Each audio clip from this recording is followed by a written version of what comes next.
Okay, so this video is about how to play Here Comes the Sun on the drums.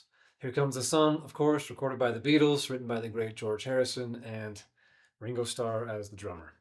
So, a few things to kind of explain from the get-go if you're not sure how to approach this. Ringo really uses two drum beats for this tune. There's a section that's really kind of the verse, and then there's the chorus when they're singing "Here comes the sun, here comes the sun." That's the chorus, okay? So during the verse, before that, the rock beat that Ringo uses every time sounds like this: 2, 3, 4.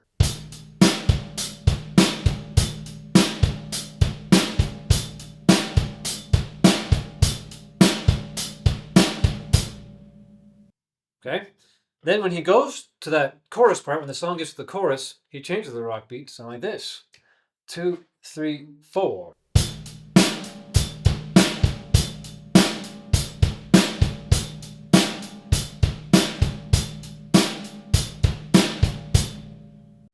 Okay, that's all it is. Really simple. There's no fancy opening the hi-hat or anything. There's no ghost notes or anything. Just really, really simple. Another thing, when he's making the transition between the verse and the chorus, this is what I have found after much listening and thinking about this. I believe the drums are double tracked because I hear that rock beat continuing, and then I also hear this build up on the toms, on two toms, like this. And I hear no end in the hi-hats or the bass drum or the snare drum, but I also hear two toms going. So I can't actually play that, but I'll kind of try to fudge that by going like.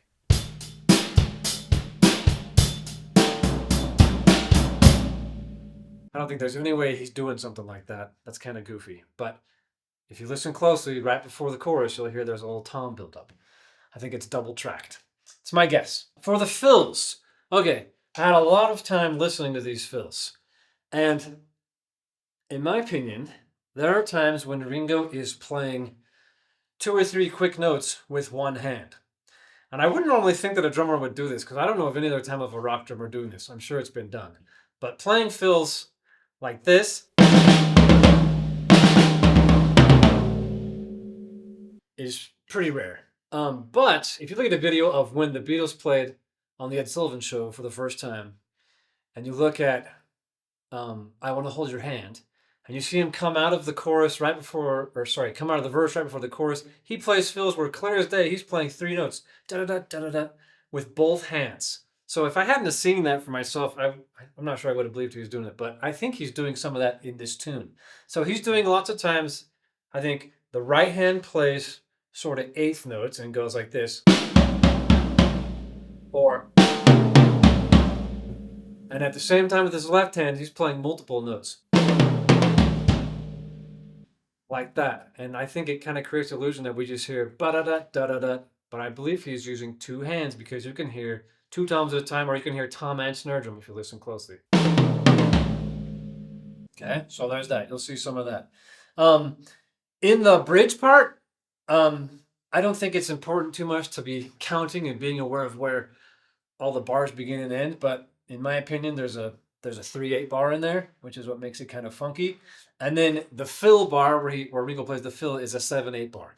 And you can think of 7/8 as 1 2 1 2 1 2 3 1 2 1 2 1 2 3, or one of the fills is more like 1 2 3 1 2 3 1 1 2 3 1 2 3 1 1 2 3, like that. So he gets kind of creative, and there's really interesting, great stuff on how he gets through the 7. But those are my thoughts. 2 rock beats, interesting fill combinations. Lots of these fills also start on the left hand or our left hand lead, which of course Ringo's left-handed drummer. If anybody watching didn't know that, he's infamous for that. And much of this stuff I would never have dreamed of playing, but it's so cool to dive into it and see what I think he did. And let's go ahead and I'll go ahead and play the tune for you now.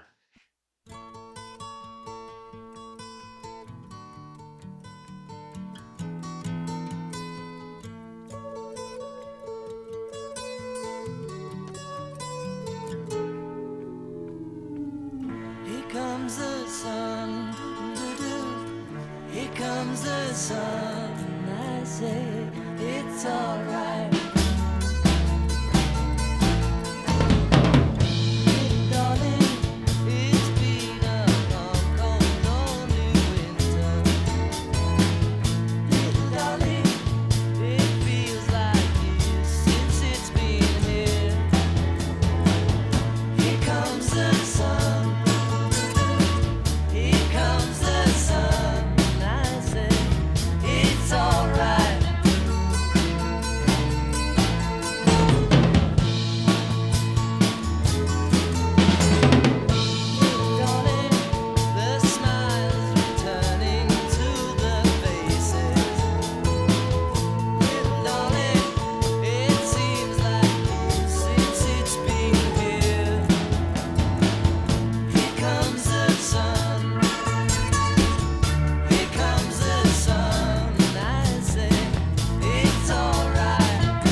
Cool. Thanks for watching. Hope that's helpful.